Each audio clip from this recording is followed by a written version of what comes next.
Good morning, and welcome to the Sunday edition of the Joe Mangiacotti Show on AM 830 WCRN and our affiliates. The last show for me for the month as we enter February, and of course I'll be back.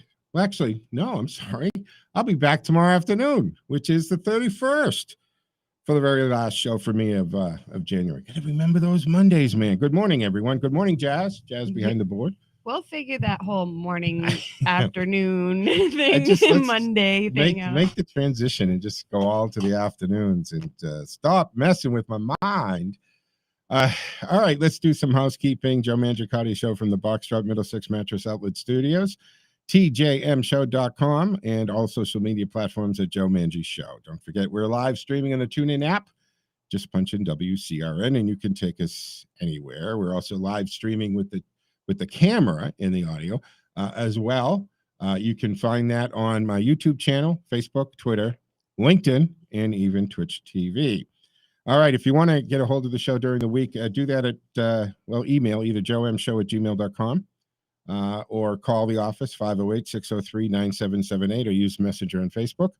Now, yesterday, we had the blizzard, right? And the only really serious snowstorm that we've had for this winter so far. How was it for you? You're down in Whitman or Connecticut? Where are you again? I'm in Connecticut. Yeah, you okay. I'm in like the Killingly area, in one of the smaller towns right there. So was it a little lighter the further west we went? We got, I would say, about 1.5 to 2 feet down there. All right. So roads were cleared. There were a few scary sections on the way in for me. Most of it was Route 9. It was fine, but honestly, Route 9 was not good in sections, but some of it was clear. So the interesting thing is, I yesterday the station did all reruns and replays, and it was more because they didn't want to ask support staff to have to drive in if they don't have to, and without support staff here, even I can't do the show from my home studio because someone like you, Jazz, needs to be on this end to push buttons. So we did all replays yesterday. So if you noticed that, sorry about that. But what's interesting, Jazz, is the text that came into the text line yesterday, and it was a replay. And so now I have to go back and try to figure out what the texts all mean and what they were referring to, because they were listening to a previous show. Something about Mr. Gracely 83, I don't know what this is about. We also have eggs every day, absolutely, way better than pill supplements. Okay, never knew what 3M stood for. Great. Oh, so they texted me from a different show, I guess, that they were listening to. Okay, that's fine. If you want to text during the show, we have our text line open at 617-297-8388, or email textjoeontheradio@gmail.com. And of course, you can join the conversation at any point at 508-871-7000. 508-871-7000.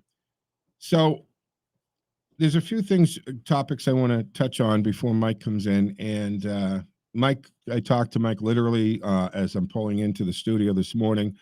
The roads are plowed. He is shoveling out his vehicles from the barn right now. So he may be a little late, and he said he'll call if the roads are too bad for him to actually make it out here. So we'll see how that goes. All right, folks. So if you missed it yesterday, right, there was the funeral for the officer that was, he was assassinated in an ambush in New York City. His partner was holding on in critical condition, and he passed away the other night as well. So thousands of NYPD officers and officers from all over the country, Canadian officers were there for Jason Rivera, who was executed on a domestic call. A domestic call. Remember this, the domestic call, these are the ones that the progressive left said that, we don't need to send police to everything. We can send a social worker. So they wanted to send a social worker to these types of calls. Here's a trained armed police officer gunned down before he got out of the vehicle. And this is going on all across the nation, folks. This isn't a New York situation. It's in cities throughout the country. Constable in Texas, his cruiser riddled with bullets. Right? This is absolutely unacceptable. And we can draw a line from this crime wave because of the massive looting and assaults taking place in the war on police right now. We can draw a direct line right to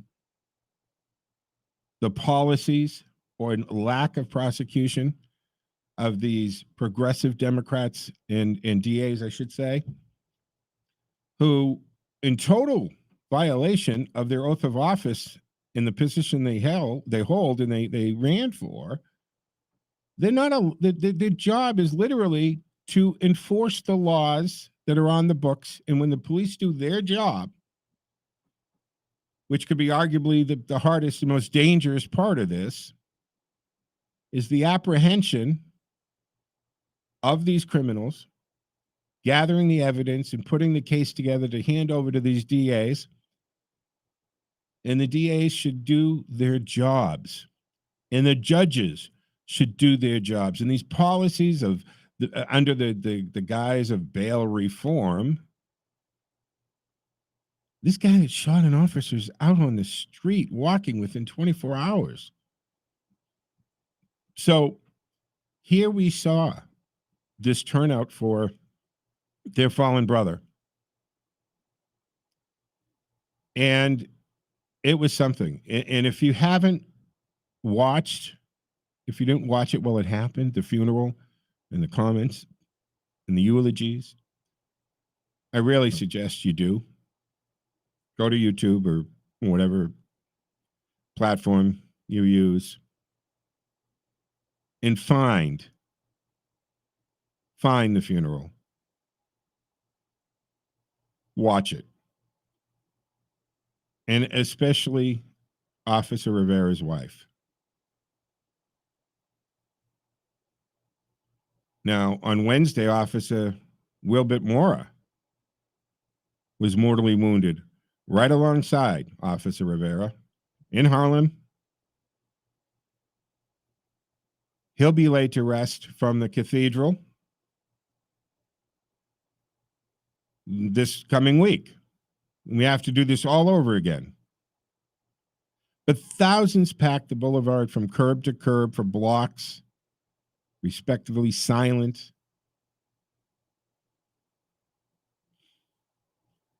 I don't know. It was really something to watch. And then his wife. He's 22 years old. They just got married at the end of last year, October, I think. And he's 22 years old, and she's a police widow at what should be the most fantastic time of her life. Jazz, do we have any of the widow from the let's play her a little bit. Jason and I met in elementary school, Amistad, all the way up to 8th grade. We had the time of our lives. He was part of the cool kids crew. There was never a dull moment with him around. He was the class clown, got me in trouble a couple of times, had our teachers sit us away from each other because we couldn't focus. And we never thought that our innocent childhood love would lead us to marriage. The system continues to fail us. We are not safe anymore. Not even the members of the service.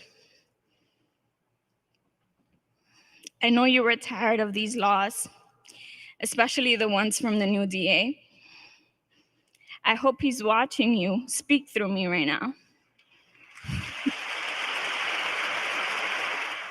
Wow. She took a shot at this DA Briggs at the funeral with him in the audience in attendance and got a round of applause. I hope that sunk in. I hope he was mortified to sit there. I hope that every eye was searing into this Jamoke. Now, apparently, he's trying to shift gears a little bit.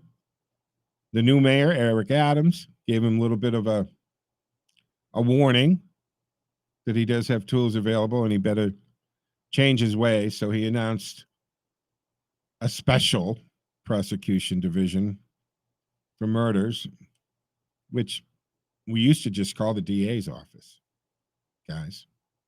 It used to be normal to go after and prosecute murderers. It's kind of the big thing that they did. It was kind of the cases that every DA wanted to get on. So now we have this officer assassinated. We had multiple shootings throughout the country in the beginning weeks of the year. Murder in major blue lead cities. And there are in some of the red, let's not pretend that crime isn't happening in red lead cities either. But it is much worse when you have DAs, most of them coming from George Soros's backing, into these positions, and they have the most warped sense of justice in what their role in the bigger picture is here. And they need to get down to doing their business, do their jobs. We draw a direct line from these policies to the actions. Now, the other thing, and I'm going to talk about this one other story because I'm going to make a point with this, folks, is JetBlue, the airline, who has considered itself part of the woke, I think. But ahead of the funerals for Jason Rivera and Wilbert Mora, they offered free flights to their families, to officers and members of law enforcement across the nation who wanted to attend the funeral. They said, we were shocked and saddened to learn of the tragedy that happened here in New York City. We have a long history of supporting public service professionals in our hometown of New York, as well as many other places JetBlue crew members live and work. So they offered free flights to any officer who wanted to attend the funeral. And I bring this story up not only because, hey, first of all, good story. Thank you, JetBlue. Class act, good move. But I contend that if this was a year and a half ago or 2 years ago, JetBlue would have had backlash. They would have been under fire from BLM and the left because they acknowledged the police as being a good thing and offered to do something nice for the police who have been made out to be the enemy. Right? We had the Jamoke there in New York, which day after the shooting says the police department's still the biggest gang in New York. I think, and the reason I bring these two stories up together, I think the tide is turning back to normalcy a little bit. I think the lack of backlash against JetBlue kind of shows this. I think the overwhelming support, minus a few of the idiots with the hero, right? We had the tweet. We don't, BLM. We don't want to call them heroes. That will lead to, treating them with respect and differently. If you're not the person who puts on that uniform and puts on, the gun and the rest of the paraphernalia, and you go out and you're facing harassment and danger every day, and you're running towards that, and you're showing up for a domestic dispute. And let me tell you something and share something with you. I grew up the son of a police officer, and I have known and heard from as long as I can remember my father saying domestic disputes were the worst calls. Police fear those the most in the sense that you're going into a volatile situation. You have no idea what the situation is beyond the door, whether there are weapons handy, whether they're under any influences. And then you usually have a situation where the spouse that might be the one that just got abused can turn on you, the officer. My father had many stories of showing up, the door opening up, there's the husband in the corner, the wife is in a heap on the ground with blood coming from her mouth or nose. He's gone to domestic calls where he's opened the door and there's a shotgun leveled at his face. You don't know what you're walking into. In offices like Jason Rivera and his partner, go into that. Officers randomly get executed and shot at, and they still do it despite that. And you think hero is too much of a term? Let me ask you, who do you want to call a hero? A ball player? Someone making $20 million a year to do something that they love with relatively no danger. Now, they might be a role model, but I don't know if I'd call them a hero. So maybe the tide is turning a little bit. Just a little bit. It would be nice. Right? We see this going on across the country, and it's got to stop. It's got to stop. Thank you to JetBlue. That was a good move. And like I said, I think that the tide is turning. What say you? 508-871-7000.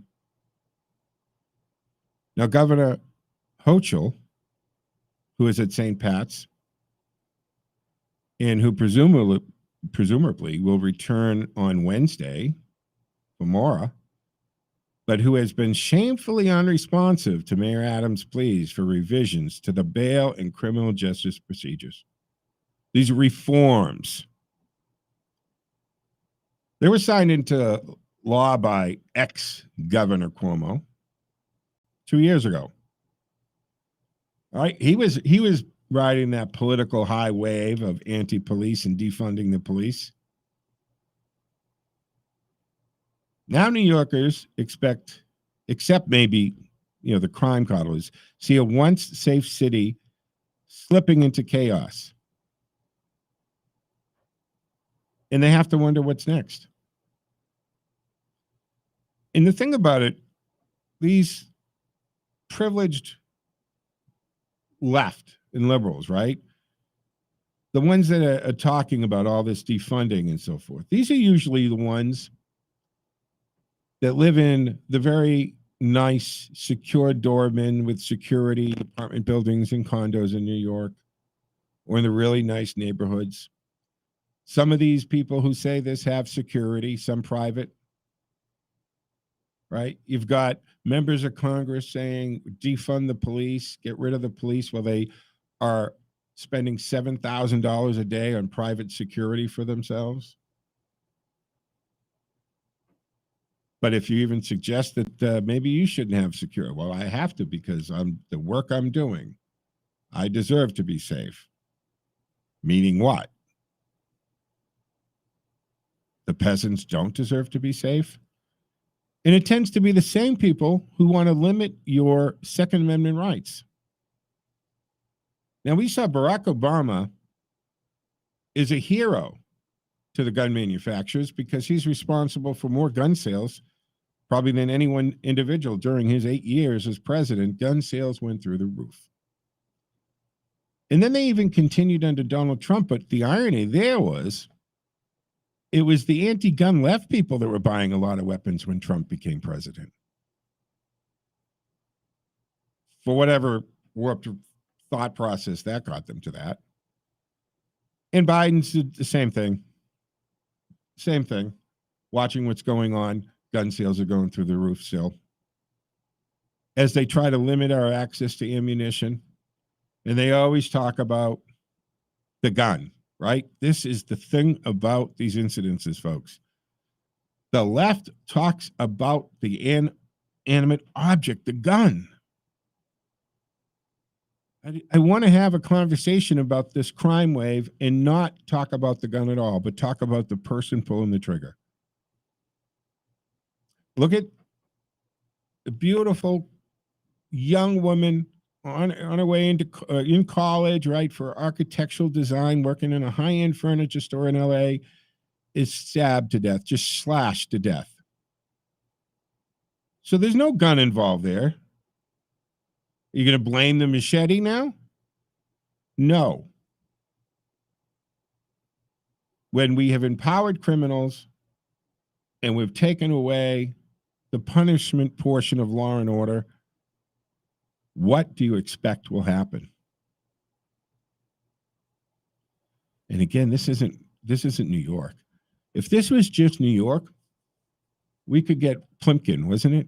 Snake Plimpkin, was that the one in Escape from New York, right? It was supposed to be in the future when things got so bad in the city of New York, they decided to turn the city into a prison, built a wall around New York, and that's where they threw all of the animals. And it was Snake Plimpton was the character who played by not Kurt Russell, whoever it was played by. I mean, New York is on its way to that. And again, the people with money, they have the houses in the Hamptons, and they have the house in the country or in Connecticut. And they have the option of not going back. And the people who are most affected and hurt the most because of the crime wave and the rising crime and looting and theft, right? That actor, James Rappaport, he just posted something. He's getting a little, pushback because he's a jamoke too. Another big woke Hollywood, right? Lecturing us on how we should live. Like Seth Rogen or whoever it was about the car getting broken into. Big deal, buddy. My car got broken into 3 times last month. So he had this video of a guy walks into CVS or Walgreens or whatever with his own bags, loads it all up, and walks right by the security guard where Rappaport's actually hiding behind. You can see him behind the security guy's back and making commentary while he does it. But then he waits till the guy's a good 30, 40 yards away when then he starts talking tough and did nothing. So what's happening is because of that, right? Walgreens and CVS's and all these places, they're just closing. They make those decisions up in the boardroom, people. They look at the numbers, the loss. Their policy is don't stop them. We don't want our employees being harmed or hurt, and the lawsuits that will come with it. Let it go. Well, too much is going out. We can't make any money. Close the store. Who gets hurt? The residents around there. And it's usually in the minority neighborhoods, in elderly people who can't get the medication easily. And some of these stores are responsible for feeding families, folks. Enough is enough. Is the tide turning? What do you say? What say you? Do you feel it? 508-871-7000, 508-871-7000 to join the conversation. Sunday edition of the Joe Mangiacotti Show from the Box Shop Middlesex Mattress Outlet Studio. Stick with us. We'll be back in just a moment.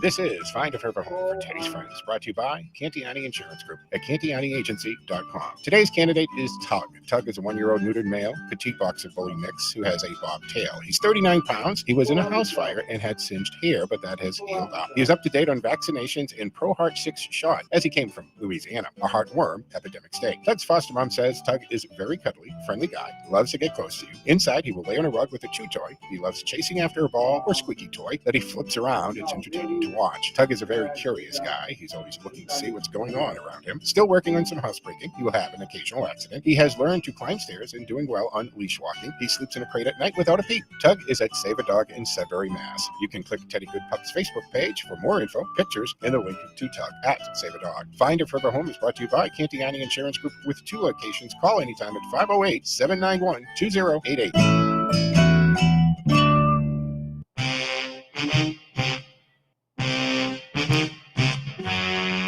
This is Sean Burke, president of the Licensed Private Detectives Association of Massachusetts, asking you to visit us at lpdam.org when you think you need a private investigator. Don't let your emotions negatively affect your future. Get your answers through a Massachusetts licensed private investigator. Get the facts without risking your credibility by unknowingly committing a criminal offense. You need a license to perform investigations in Massachusetts. What are some types of work that requires a license? Any type of surveillance, interviewing someone for a third party, background and asset checks are just a few examples. For more on this, visit us at lpdm.org and tune into AM 830 WCRN Sunday mornings at 7:30 for case files from the LPDM or anytime at lpdmcasefiles.com.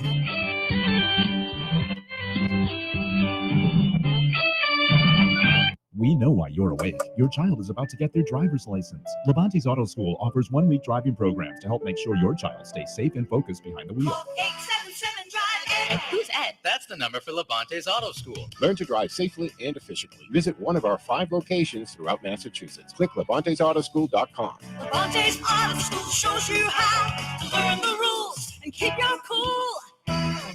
877 Drive Ed. Who's Ed? That's the number for Levante's Auto School. You're listening to the Joe Mangiacotti Show on Powerhouse Station WCRN and our affiliates. To talk to Joe, dial 508-871-7000, and you can text Joe on air in real time at 617-297-8388, or email textjoeontheradio@gmail.com. And now back to the most interesting man in the world. His tears cure cancer. Too bad he never cries. Common sense talk for the common sense citizen. All right, folks, welcome back to the second half of the first hour of the Sunday edition of the Joe Mangiacotti Show from the Boxtrot Middlesex Mattress Outlet Studios. I'm Joe Mangiacotti, 508-871-7000. To join the conversation, that's 508-871-7000, and text at 617-297-8388. Freedom Convoy. Freedom Convoy, that's what they're calling it. In Canada, right, we see civil disobedience and pushback coming back from the Canadians, eh? Right? They're usually known as the very polite. Well, this is a very polite middle finger to Prime Minister Trudeau. A convoy of Canadian truckers and supporters rolled into the nation's capital, city of Ottawa, yesterday to protest Prime Minister Justin Trudeau's COVID-19 vaccine mandates. Now, here's this clueless jamoke who isn't following the science. And let's not forget, truck drivers is going to be one of the most loneliest professions because you spend 90% of your career by yourself in the cab of a truck driving throughout the nations, Canada and United States, whatever it is. Now, you might drive local and all that, but these guys are keeping everything going, despite the supply chain issues, what we do have on the shelves and what you do have to eat and what you do have to take care of yourselves, and even that Peloton bike or whatever, is because of a trucker somewhere. And one of the biggest problems, right, that we're having at the port in LA, not the ships are fine. Ships are sailing the 7 seas. There's no issue with the ships. It's when they get to the port, there's no truck drivers to clear the dock so that the next load can get off. And why is that? Well, in California, a lot of it has to do with the mandates that they're pushing on them. And also actually has in California, it has a lot to do with Gavin Newsom's, a couple of years ago, he put into that whole 1099, right? You can't be an independent trucker. You have to be employed, a W-2. Asinine. That industry is built on independent truckers. That's a busy. Your truck is your business, folks. You get a truck, and then you contract out the work, and they pay you $10.99. You take that $10,000 for that load or whatever it is. You deduct out your fuel and your maintenance, right? It's a business. This just shows that Newsom is clueless as to so many things, to how to run a business, how businesses work, how the trucking industry works. You'd think as the governor, someone would brief him on some of these things. So that's a big reason. So the truck drivers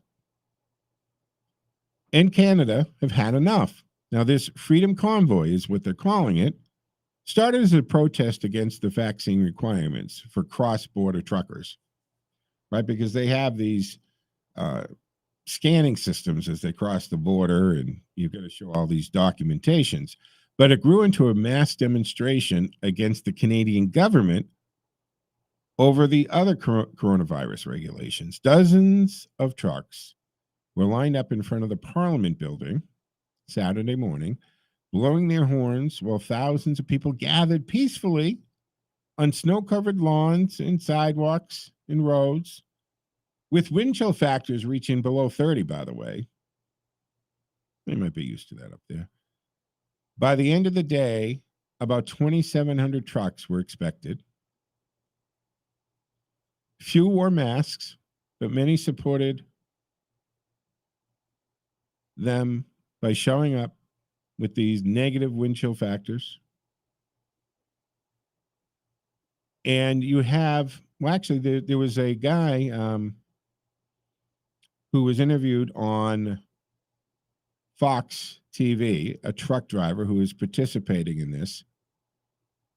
His name, I'll get it in a second. Jess, you have the name. It was Sheldon, I think. Sheldon Andres. Here's Sheldon, cut 3. Sheldon Andres is explaining, I think, to Tucker on Fox why he's doing this. Well, probably mostly for the same reasons that a lot of these other guys are out here doing this.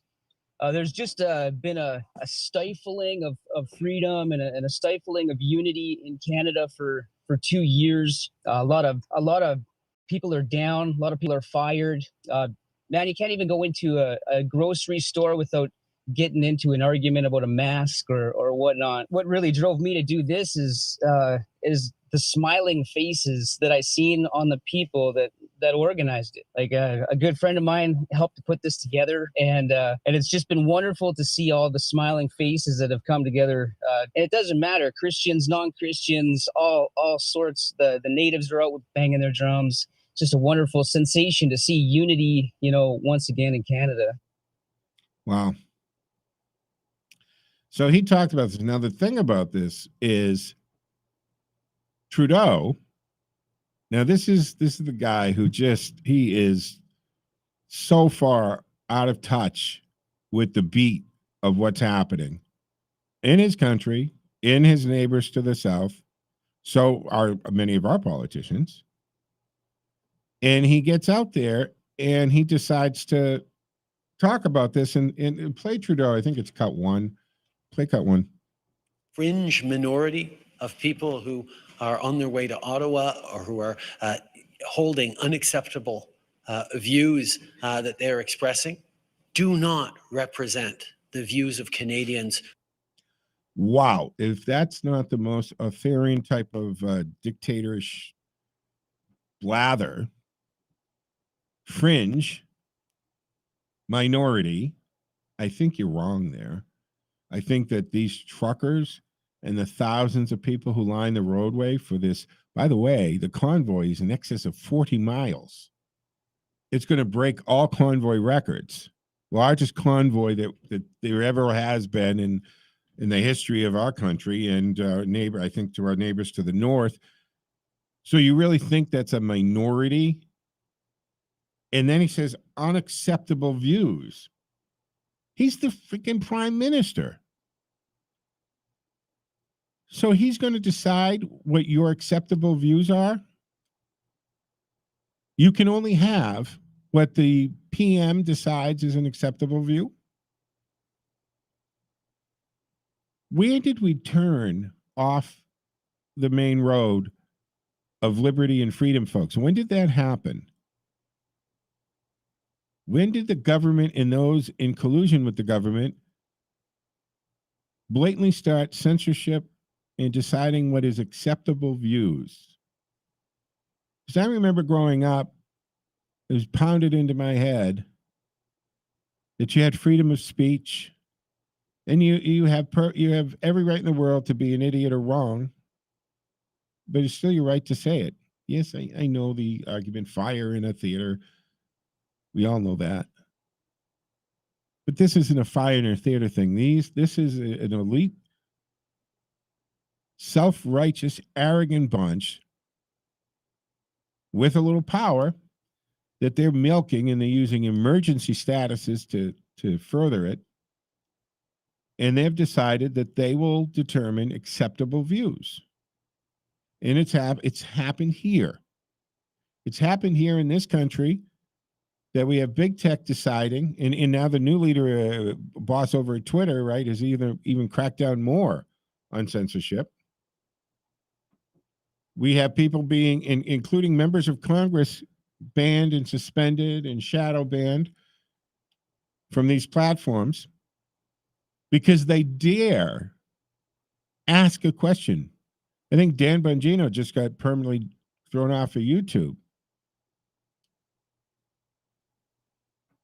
for just pointing out the question asked about the cloth masks not working. The things that are coming out now from the actual CDC and government and so forth are things that people were kicked off of and banned from a little while ago, from just a year ago, year and a half ago, talking about or just questioning the mask. And that we're not allowed to talk about these therapeutics and so forth. What say you? 508-871-7000 to join the conversation from the Boxtrop Middlesex Mattress Outlet Studios. Let's go to Ken in Bolton. Hey, Ken, good morning. How'd you weather the storm? Oh, I did just fine. Bring it on. I love New England weather. Yeah, I mean, we had I such a heads up on this, Ken, right? I mean, Thursday, I went to the store both Thursday and Friday, and the liquor store was busy, the grocery store, right? Everybody knows. Just look, the roads, they worked all night Saturday. I hit the road at 5 o'clock or 10 or 5 this morning. Yeah, there was some snow, but they were basically all clear. Right? So it's one day. You stayed home for one day. I feel sorry for the people who lost power. That's it. Sure. And I have my plow guy working right now for the second time, and we'll be good today. Yeah. No problem. So I talked to Jerry Doherty yesterday afternoon. He had gone out and cleaned up, and he was going to go, and it was about a foot he did that. He was going to go out and do that again. And of course, I just teased him about condo life, and I don't have to deal with any of that. I go to a nice warm garage. The car is dry as a bone, and just pull out into a plowed driveway. And he had to go do it again. So I had to shovel myself out this morning You because did? my landlords had not done a single thing. really, and are they where you are? They're supposed to. They live downstairs. Ah, okay. So where I'm at, they of course there's a garage, but there's also parking. But they have a crew that come in and shovel around. Not only shovel your car, they actually wipe your cars off. I mean, my cars are all in the garage, but if you're not, they clean your car off, and then they shovel around nice. it. Yeah, I know, right? Huh? Nice. No, So we that's have Not too privileged. Yeah. we have an uncovered driveway. It's all dirt in the back. You just pull up and pull into the back, and they have not done snow removal yet. So did you had to actually drive through the snow to get out there? Oh, well, that explains a lot then. That sucks. Yeah, that's why I was here at like 5:50 instead of my normal Yeah, 5:30 this morning. Yeah, and well, I said I talked to Mike on the way in this morning, and he was shoveling out around the garage. They plowed the roads, but it's a lot of back roads because he lives out there in God's country, So we'll see. I'm sure he'll get here when he gets here, folks. If he does, let me double check. I haven't heard from him. Meanwhile, Ken, what's up? Well, I want to pick up on the two topics that you've had so far. starting off with the Hall of Fame, Hall of Shame. Excellent. And certainly, Hall of Shame, Eric Adams. He isn't the man we thought he was. Right. I'm a little disappointed with him so far. I agree with you. Well, you see his response to the two killings. We need gun control. Yeah, I just can't deal with it when officials, elected officials, especially on the left like that, come out with that. It's like every time there's an incident, you talk about the gun. You don't talk about the person who pulled the trigger. How did that person get there? When we see cases of the illegal alien, right, who's been wanted for 25 years, right, and murder somebody here in the country, shouldn't even be in the country, but we're not allowed to talk about that. The red SUV, right? Remember when the reports first came out, other than on Fox, it was a red SUV plowed through all those people at that Christmas parade. Nobody driving the vehicle. The truck did it. They do that with that. They do it with the guns. And yes, I 100% agree with you. I was hoping for so much more from a former police officer becoming the mayor of our largest city. And naturally, the Hall of Fame, you would think Jason Rivera, but not just Jason, but his wife, Dominique. Oh my God. Did you watch her? You may not know the story. Dan Bongino described what it's like to be a rookie officer. And do you know what they typically do, particularly in New York City? The role that they play, what they call to task. They're typically on watch. Do you know what on watch means? On duty. Explain. No. Right, well, tell our listeners So what you're you're talking about a big city. There are all sorts of tasks. So one of the worst things you want to be stuck with is a boring task, which is when a perp gets hurt and is sent off to the hospital. So they have to send an officer to just make sure the perp, doesn't get away. And that was what Jason was frequently doing. So when his wife gets the call to go to the hospital, it's not with the expectation necessarily that he's in real bad harm. It's a lonely task. And so she shows up and there's dozens of officers. Yeah. So if you can imagine the shock that she went through. So when she's delivering her message at his eulogy, that now I'm on watch. That's what she's talking about. Yeah. Yeah. When she said, we'll take the watch from She's here. on watch for the people who created his death.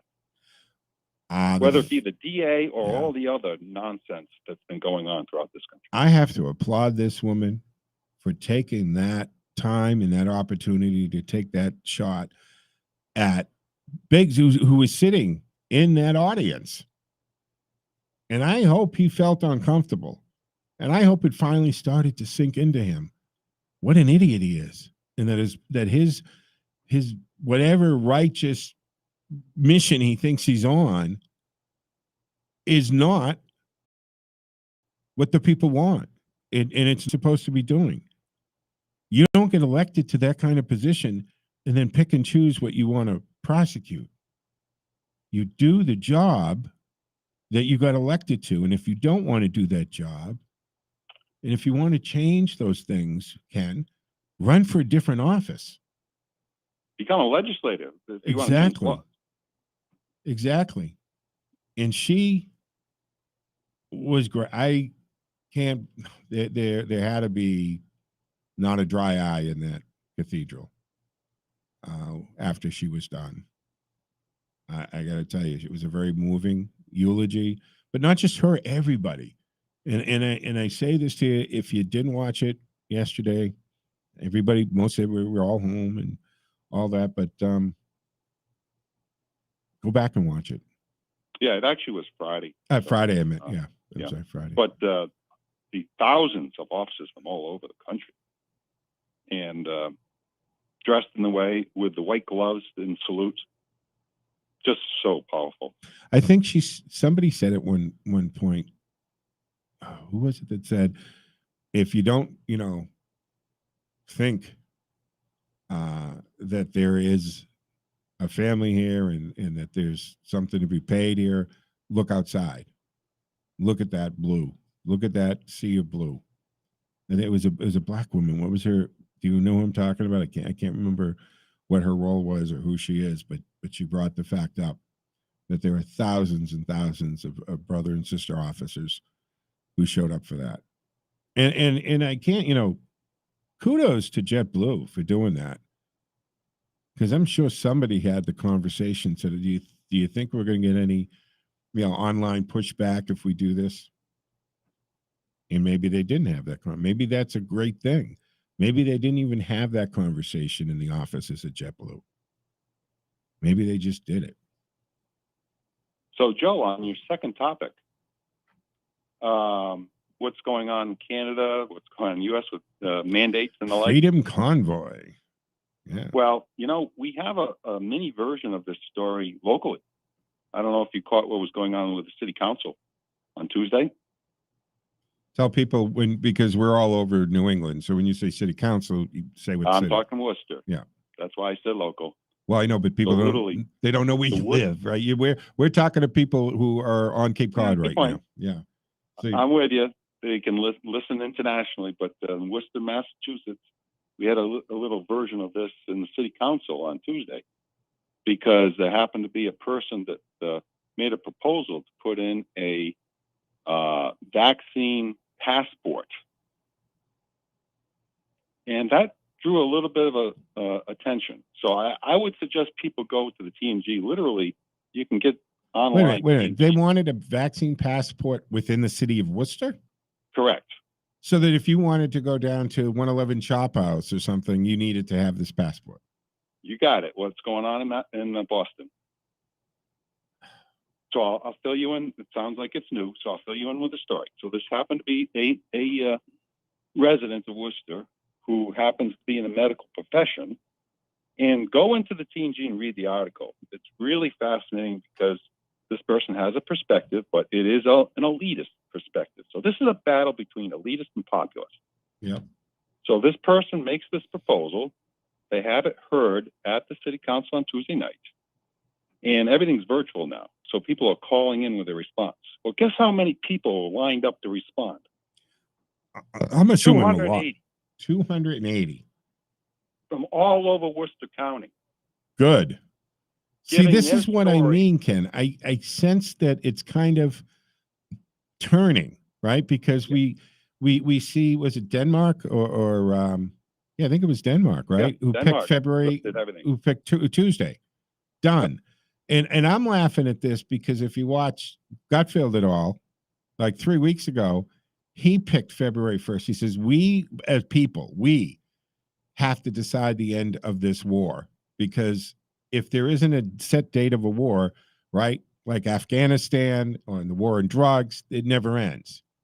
And he says, we, the people, have to decide enough is enough, because at this point, it's not pandemic, it's an endemic. It's something we have to live with. It's a mild thing. I am not taking away from or playing down the people that have lost their lives, people who have lost loved ones. Absolutely. But we have to look at the therapeutics that are there, the treatment that's there, and stop saying, well, if you feel bad, isolate yourself. And if you get so bad you can't breathe, then go to the hospital. No. Right? Stop limiting the ivermectin and the monoclonal bodies in all of these treatments. We got to live with this. And you know what? It's on the planet, Ken. So I am so glad. So what happened with this? I'm sure 280 people didn't get to speak, though, did they?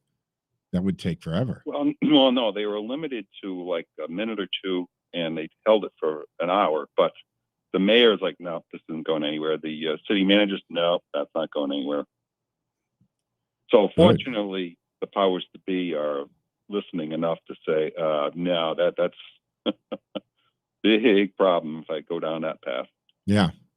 And at this point, the mask thing too, folks.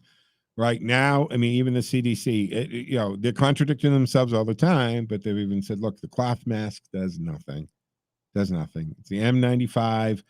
And then they're talking, right? Didn't Biden order hundreds of millions of those, but they're going to be weeks away when Yeah, he ordered them from Omicron is China. gone. You know that, Joe? Yeah, from They're China. coming from China. Yeah. Trust those, right? Trust those from the country that is pumping our country full of fentanyl and poisoning our, I was going to say youth, but it's not just youth. Because this, if you don't understand what China's been doing, I mean, to me, that's been a declaration of war. They are pushing the fentanyl into Mexico. Mexico labs are then lacing it on stuff and putting it over the border. And I'm sick and tired of those being called overdoses. They're not overdoses, people. If you're taking something that you think is one thing that's laced with fentanyl on purpose and you die from that, that's murder. Those people are being murdered. That's not an overdose. An overdose is when you know what you're taking, it is what you're taking, and you take too much of it or it's too powerful for you, whatever that is, that's an overdose. What's happening to our youth to everybody, to citizens who are taking something that they think is something else that's been laced with fentanyl, that in any other circumstance, right? Picture the boom, boom, right? Law and order thing. They would be charged with murder. And we're not calling it murder. So China's making billions of dollars off of this fentanyl in the end. So are the cartels. Well, they're killing American citizens on the QT. And which has more deaths, Joe? Fentanyl or COVID? It would be fentanyl. Exactly. You know, and they say follow the science. So again, a double barrel. It is a double barrel. And they say follow the science. Well, in that logic, it's more dangerous for the sixth grader to get driven to school than to go to school unmasked and unvaccinated. There's a better chance of them dying from a car accident than from COVID. That's the science, folks. Do you want to wrap the entire planet in bubble wrap? Do you think that's the answer here? It's absolutely ridiculous. And I'm so glad that there's the indication that the tide's turning. I didn't know what happened in Worcester City Council the other night. Very happy to hear that. I'll go check out the article. What's happening with the Freedom Convoy? Excellent. What's happening with Denmark saying this is over February 1st, all the mass stuff, all gone. And we have to start doing this to businesses. When you go to walk in and they're like, oh yeah, you turn around and say, I'll be back when you're, got your head on straight, guys. It's enough is enough. Anything else? Because running against the clock, Ken, anything you want to get in before I got to cut off? All I got to say on all these issues, winning, winning, winning. Fantastic. All right, Ken, thank you very much for the Hall of Fame and the Hall of Shame. And I agree 100%. Dominique, she did an incredible job as a widow. And I think that I don't think it's the last we heard from her. I think she's angry enough and hurt enough that she will continue to speak out. And I think she did a lot by, calling out Briggs and calling out that DA right there in the funeral. Good for her. Good for her. All right, folks, that's going to wrap up the Sunday edition of the Joe Mangiacotti Show from the Boxtrop Middlesex Mattress Outlet Studios. Coming up after the break at 8 o'clock is Mike Wade. We'll be here until 9 o'clock, and then we will have Peter Blute joins us at 9 o'clock to take us to noon. And don't forget, I'll be back tomorrow afternoon at 1 o'clock for the Monday edition of the Joe Mangiacotti Show right here in AM 830 WCRN. Stick with us. Back on the other side.